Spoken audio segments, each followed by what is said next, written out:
Pak Han, selamat sudah menyelesaikan masa tugasnya di Canberra ini. Sama-sama, terima kasih banyak. Pak Han, boleh nggak diceritakan sedikit apa sih yang menurut Pak Han selama di Canberra ini capaian terbesar? Alhamdulillah lah dapat mengirimkan pasukan kita waktu membantu pemadaman kebakaran. Oh iya iya. Ya, itu menurut saya itu hal yang cukup baik dalam hal diplomasi militer. Ya, jadi kita membantu tetangga kita dengan Australia, di mana Australia juga sering membantu kita. Ya, jadi kita tidak begitu terhitung terlalu banyak utang.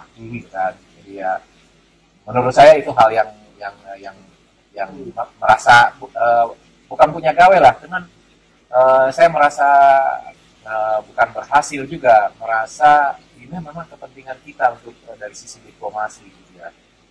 Ya. Itu saya ingat juga diangkat di pidatonya Presiden Jokowi kan Pak, pas di parlemen. Iya betul, itu menjadi salah satu ikon lah ya, ikon dalam sisi diplomasi ya.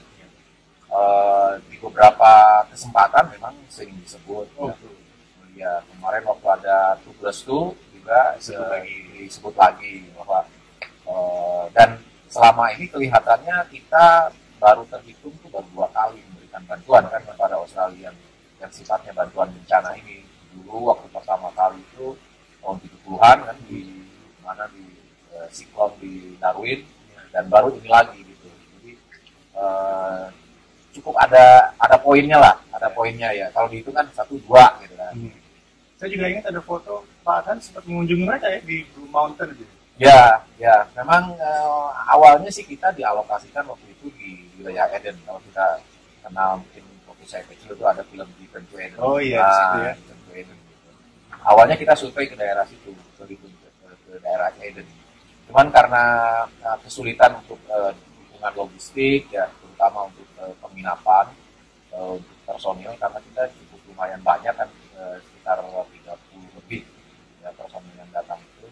Akhirnya kita dialihkan ke daerah Blue Mountain area, itu daerah Blue Mountain, Big Gold, itu daerah sebetulnya itu daerah wisata di sana, yaitu Zigzag Rail ya, jadi Zigzag Railways ya. Itu salah satu wisata ikon juga itu di Australia, walaupun sampai saat ini masih belum dibuka kembali. Itu sudah capaian yang luar biasa.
Pak Adhan, boleh nggak sekarang diceritakan dulu awal karir militer Bapak sebelum jadi Adhan? Kalau cerita ininya cukup panjang mungkin ya. Cuman saya sendiri adalah keluarga saya backgroundnya militer. Jadi bapak saya militer, walaupun beliau itu adalah pejuang 45, jadi generasi angkatan lama ya. Nah, saya secara pribadi sendiri sebenarnya memang secara spesifik belum ingin menjadi militer waktu itu gitu. Tapi karena tuntutan lah, dalam hal ini terus terang tuntutan ekonomi gitu. Jadi kami ingin mencari sekolah yang tidak bayar. Akhirnya saya masuk Akademi Angkatan Laut. Walaupun sebetulnya saya juga tidak bercita-cita masuk ke Akademi Angkatan Laut. Saya inginnya dulu ingin jadi pilot gitu. Oh, Angkatan Udara ya? Ya, karena saya tinggal di lingkungan bisa dibilang lingkungan Angkatan Udara lah, di Andir gitu, di Bandung itu Andir. Nah, kebetulan saya sering main sama teman saya yang Angkatan Udara itu, orang tuanya Angkatan Udara, saya sering main ke sana, jadi saya terpanggil ingin masuk Angkatan Udara. Orang tua saya waktu itu juga tidak mengizinkan saya masuk tentara, gitu. Padahal orang tua tentara Pak ya, tapi tidak mengizinkan ya? Ya itulah, karena beliau, Bapak dulu tidak pernah, jarang sekali ada di rumah, karena beliau operasi di mana-mana, penumpasan DITI, Permesta, kemudian di banyak tempat gitu, sehingga ibu merasa jangan jauh-jauh lah dari keluarga. Kemudian tapi saya memaksa ingin masuk ke TNI, akhirnya saya daftar ke Akabri waktu itu dan dijuruskan ke Akademi Angkatan Laut. Jadi jadilah saya di Akademi Angkatan Laut gitu. Untuk karir menjadi Adhan ya sebenarnya juga itu suatu cita-cita juga gitu. Ketika saya dulu berlayar ke Malaysia, disambut oleh Adhan di sana, kemudian saya ingin, nanti saya kalau sudah lulus dari Akademi Angkatan Laut, saya ingin jadi Adhan. Akhirnya kesampaian, alhamdulillah. Gitu ya. Kalau nggak salah, Pak Adhan juga pernah bertugas di negara lain ya, sebelum di Australia? Ya, alhamdulillah saya kebagian 2 kali menjadi Adhan. Sebelum di Canberra, saya pernah di Seoul, Korea Selatan, selama 3 tahun. Jauh juga sih dengan keluarga gitu. Maksudnya dulu ibu saya tidak boleh saya menjadi tentara karena takut berjauhan dengan keluarga. Nah, akhirnya setelah saya jadi tentara saya jauh juga dengan keluarga, tetapi saya pergi ke negara-negara itu justru dengan keluarga sendiri gitu, dengan anak istri. Jadi suatu kebanggaan tersendiri. Pak Adhan juga pendidikannya kalau nggak salah di Australia, Pak? Ya, alhamdulillah saya sekolah di Australia 3 kali. 3 kali? 3 kali di Australia. Jadi saya alumnus 4 universitas di Australia. 4 universitas? Ya, gimana ceritanya itu, Pak? Universitas Wollongong, Universitas Canberra, UNSW di Sydney, dan Deakin University. Jadi ada 4 ya. Itu sebetulnya bukan disengaja, yang disengaja hanya satu saja. Oh gitu. Saya dulu ingin sekolah di teknik sipil, kemudian kesampaian sekolah di UNSW. Kemudian kalau yang lain-lainnya sebagai ikutan saja. Karena saya dulu sesko di sini, kebetulan ada program S2 dari Universitas Canberra dan Wollongong, saya ikut tambahan. Kemudian waktu saya Lemhanas di sini juga saya berkesempatan untuk mengikuti S2 juga dari Deakin. Oh, berarti memang takdirnya sudah ke Australia nih Pak ya? Iya, jadi Australia itu just like a second home katanya begitu. Second home untuk Pak Adhan dan keluarga. Bukan ngangeni ya, tapi ya memang tiap-tiap daerah juga punya ini, tidak hanya di Australia, di Indonesia juga tiap daerah punya ciri khas. Tapi kalau di sini mungkin nanti kalau pulang ke Indonesia ngangeninya kedinginan aja, dingin. Ini jawaban-jawabannya sudah diplomatis nih Pak. Ini seperti diplomat yang militer ya, militer yang diplomat. Iya. Anak Pak Adhan juga bahkan sekolah di Queensland ya, kemarin saya ketemu ya. Iya, Iqbal, betul.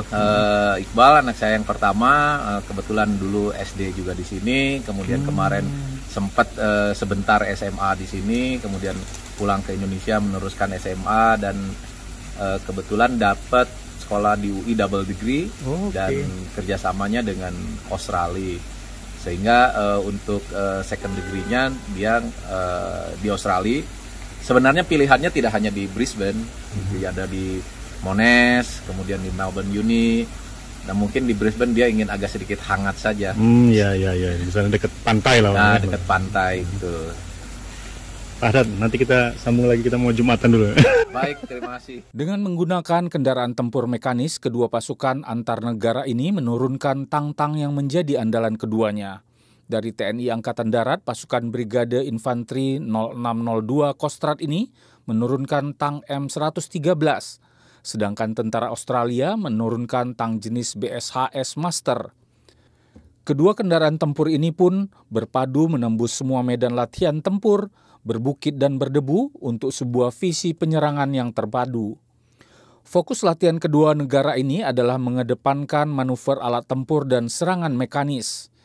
Karena pasukan yang terlibat dalam latihan tempur ini adalah pasukan infanteri mekanis yang memiliki kendaraan tempur yang bisa digerakkan menuju wilayah sasaran pertempuran.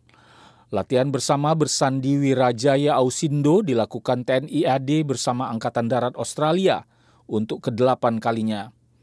Tujuan dari latihan ini untuk meningkatkan profesionalisme prajurit dan meningkatkan kerjasama antar kedua negara sebagai negara tetangga di kawasan Asia.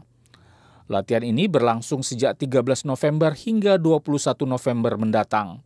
Sedikitnya 180 prajurit dari Brigade Infanteri 0602 Kostrad berlatih bersama 93 prajurit dari Angkatan Darat Defense Australia.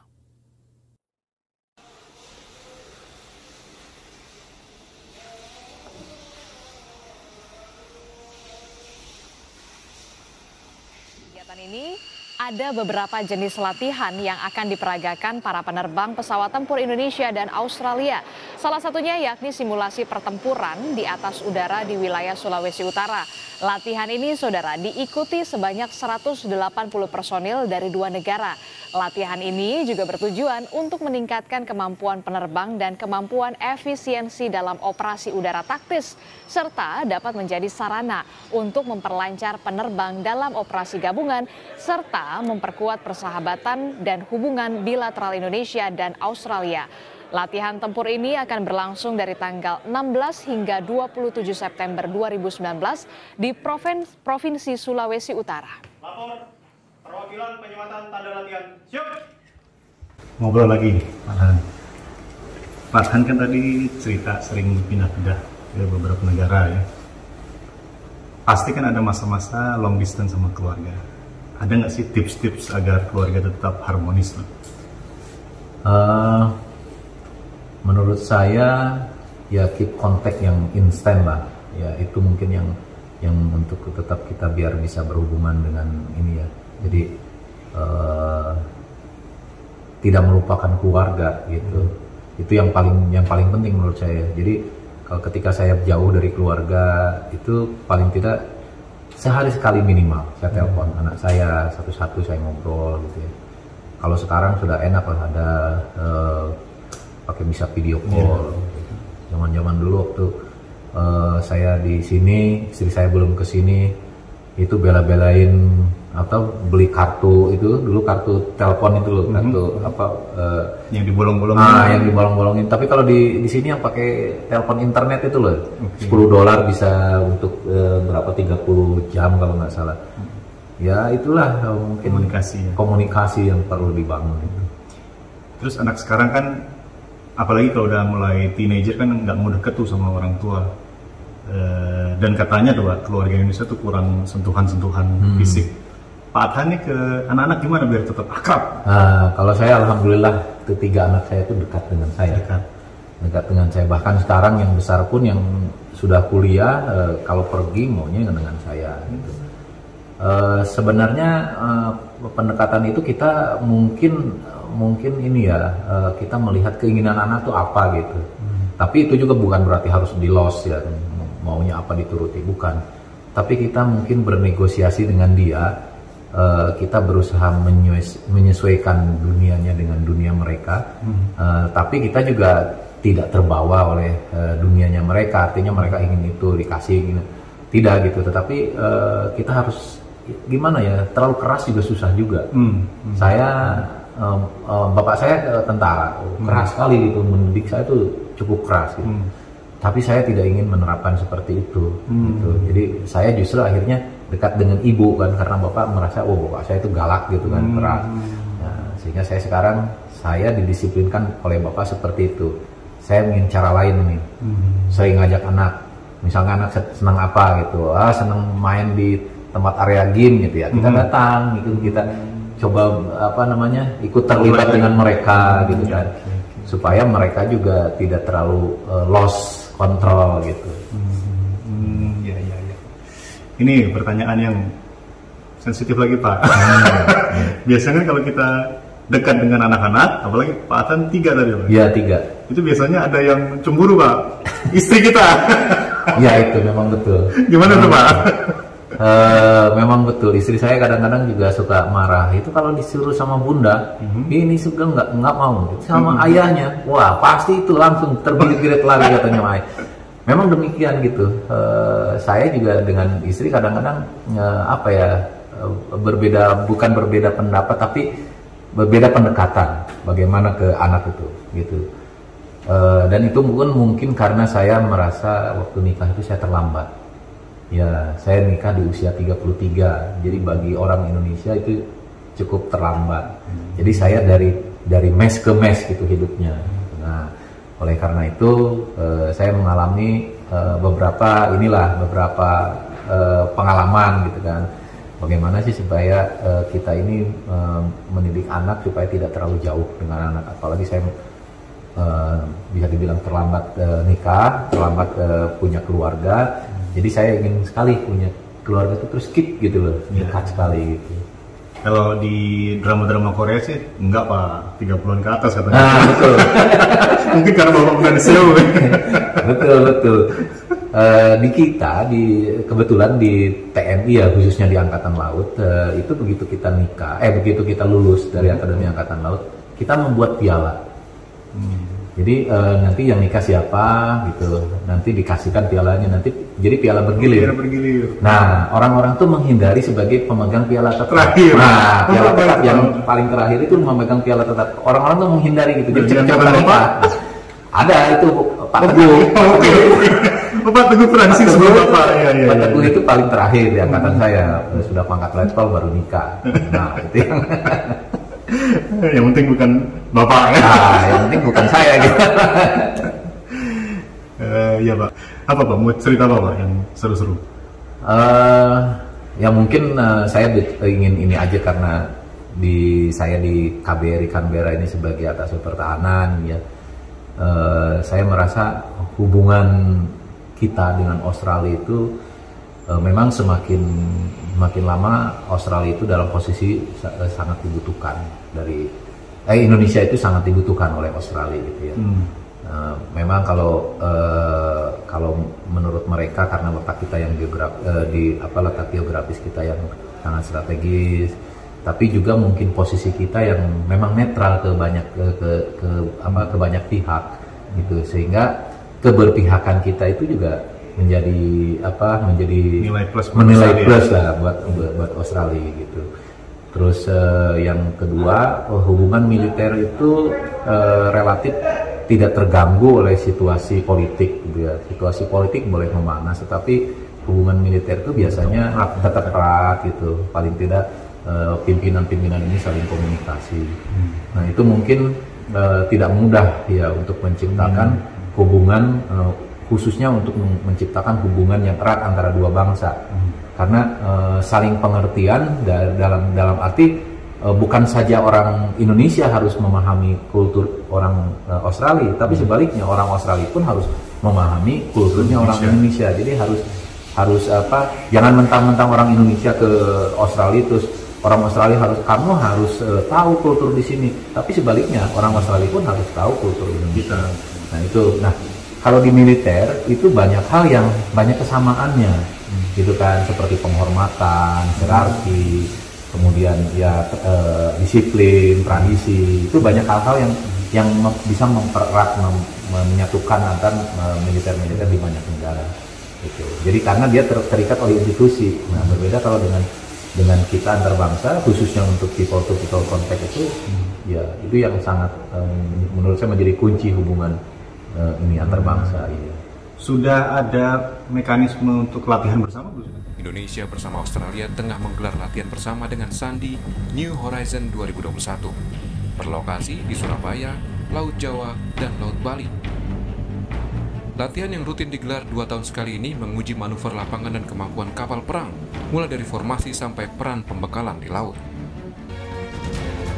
Indonesia mengerahkan KRI Igusti Ngurah Rai, KRI Malahayati, sementara Australia mengerahkan kapal HMAS Anzac. Kita latihan bersama cukup banyak ya, yang bilateral khususnya itu cukup banyak gitu. Di Angkatan Laut kita ada Kasuari, ada New Horizon, ada Kakadu itu multilateral, kemudian ada Crocodile Response, kemudian di Angkatan Darat ada Wirajaya, kemudian ada Garuda Shield dengan Amerika, dengan Australia, banyak. Yang terbesar mungkin kita juga nanti diundang multilateral Talisman Cyber gitu, kemudian banyak sekali loh latihan militer itu. Jadi tumbuh berkembang bersama ya militer kedua negara ini. Betul. Memang kita saling membutuhkan sebenarnya ya, saling membutuhkan untuk dapat beroperasi bersama-sama di kawasan. Walaupun mungkin hal itu masih perlu pendalaman yang pembicaraan yang lebih detail, kemudian bagaimana praktisnya di lapangan, kemudian bagaimana sistem logistiknya, bagaimana interoperability peralatannya, masih banyak hal-hal yang masih perlu dibahas gitu ya. Sekarang yang paling berat Pak sebagai Adhan di Canberra itu apa Pak? Tugas apa yang berat? Tugas yang paling berat menurut saya bagaimana supaya hubungan militer ini tetap terjaga ya. Tetap terjaga, kemudian kita bisa mampu mengembangkan hubungan militer itu ke tingkat yang saling pengertian, saling memahami, ya, saling memahami karena bagaimanapun itu hubungan itu dibangun apabila ada common interest dan sama-sama punya kepentingan yang sama, bisa lah kita ini. Nah, kadang-kadang hal itu mudah diucapkan, tetapi dalam pelaksanaannya masing-masing negara itu pasti punya kepentingan negaranya sendiri-sendiri. Itu yang agak sulit untuk kadang-kadang sulit disatukan. Iya.